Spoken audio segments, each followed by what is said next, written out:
Assalamualaikum warahmatullahi wabarakatuh. Sahabat sekalian, tahukah kamu bahwa Nabi Muhammad SAW bukan hanya dikenal karena kejujuran dan kasih sayangnya kepada sesama muslim, tapi juga karena kebaikannya kepada non-muslim. Di Madinah, Rasulullah SAW memiliki tetangga seorang Yahudi. Setiap hari sang tetangga itu kerap membuang sampah di depan rumah beliau. Namun, Rasulullah tidak pernah marah. Suatu hari, Nabi tidak mendapati lagi sampah itu di depan rumah beliau. Nabi pun merasa heran dan bertanya kepada sahabat. Setelah tahu tetangga itu sakit, beliau datang menjenguknya dengan membawa makanan. Kebaikan Nabi membuat sang tetangga terharu. Ia berkata, "Engkau benar-benar utusan Allah." Dari ketulusan hati itu, akhirnya sang tetangga memeluk Islam. Suatu hari di Madinah, lewatlah satu rombongan yang membawa jenazah seorang Yahudi. Nabi Muhammad SAW berdiri menghormatinya. Seorang sahabat berkata, "Ya Rasulullah, itu jenazah orang Yahudi." Nabi menjawab lembut, "Bukankah dia juga seorang manusia?" Peristiwa itu membuat para sahabat memahami bahwa menghormati manusia tidak tergantung pada agama, tetapi karena ia makhluk Allah yang memiliki martabat. Dari sikap ini, Nabi menanamkan ajaran mulia. Islam tidak mengajarkan kebencian, melainkan penghormatan terhadap setiap jiwa.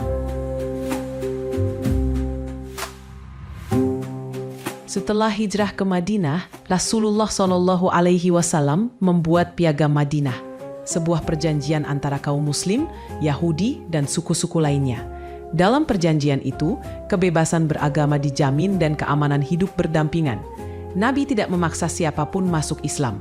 Beliau hanya meminta agar semua hidup dalam keadilan dan saling melindungi bila diserang musuh. Piagam Madinah menjadi bukti pertama di dunia bahwa toleransi dan hak asasi manusia sudah dijunjung tinggi oleh Islam sejak 1400 tahun lalu.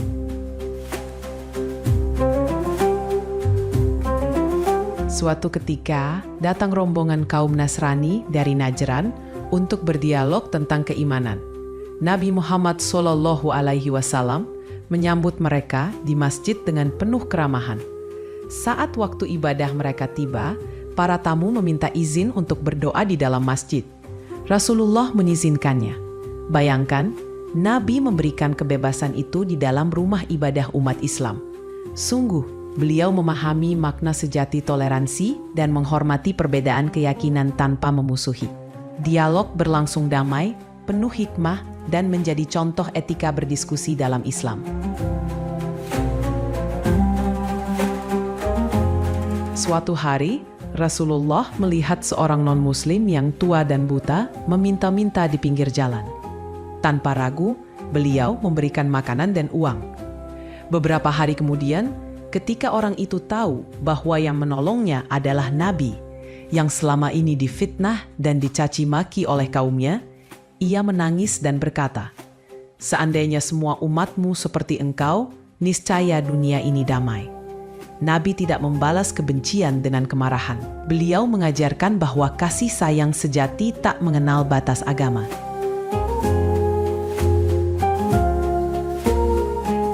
Pernah suatu kali, Rasulullah membuat kesepakatan dengan kaum Quraisy, meski mereka dulu memusuhi beliau.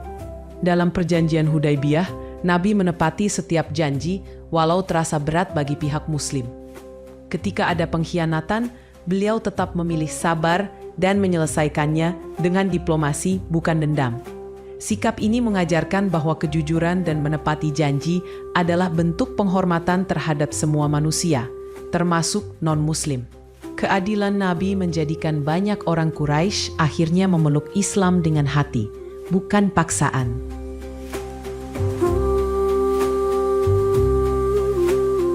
Menjelang akhir hayatnya, Rasulullah SAW berpesan kepada umatnya agar selalu berlaku adil dan baik kepada siapapun.